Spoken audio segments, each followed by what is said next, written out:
Assalamualaikum warahmatullahi wabarakatuh.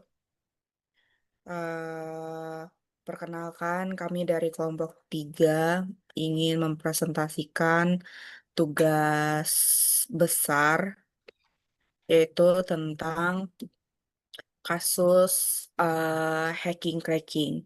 Jadi di sini ada hacking cracking di mana hacking itu sendiri yaitu kegiatan memperoleh akses tidak sah ke dalam si sistem komputer atau jaringan.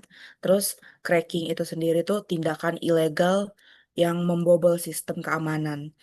Dan cracking ini tuh biasanya untuk keuntungan pribadi seperti bajakan software.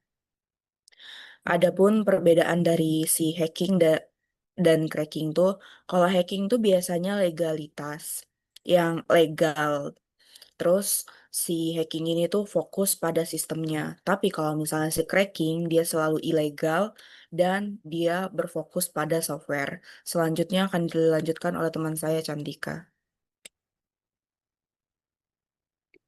Nah, di sini ada jenis-jenis hacker. Yang pertama, white hat atau etis. Yang kedua, black hat atau jahat. Yang ketiga tuh grey hat, terus campuran. Nah, contoh ethical hacker versus contohnya ethical hacker versus malware sama developer. Motivasi pelaku. Nah, di sini ada motivasi pelaku, maksudnya motif si pelaku ini melakukan kejahatan. Yang pertama ada mencari celah keamanan, yang kedua tujuan politik, yang ketiga finansial, atau kayak pencurian data kayak gitu. Buat seperti di bank-bank kayak gitu kan, itu kan mencuri data buat finansialnya. Keempat ada iseng atau unjuk kemampuan. Selanjutnya akan dibacakan oleh teman saya, Gemma.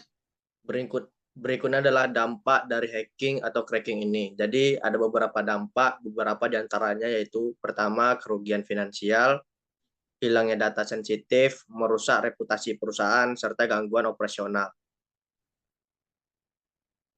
Berikutnya ada kasus nyata yang pernah terjadi di dunia nyata, yaitu ada kasus BSI 2023, di mana hal itu adalah kebocoran data oleh kelompok Lockbit. Dan kasus lainnya adalah PDNS 2024 yang terjadi serangan ransomware Lockbit 3.0.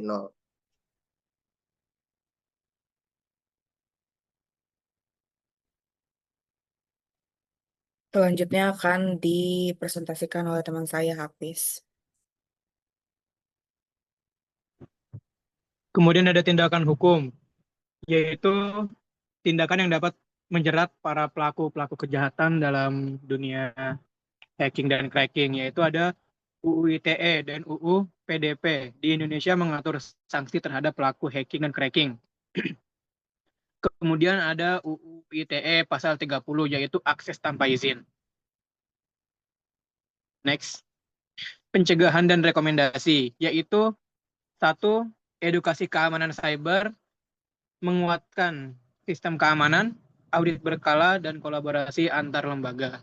Yang mana edukasi keamanan cyber ini cukup penting karena tidak semua orang di saat ini mengetahui apa itu hacking dan cracking, apa itu kejahatan dalam dunia teknologi.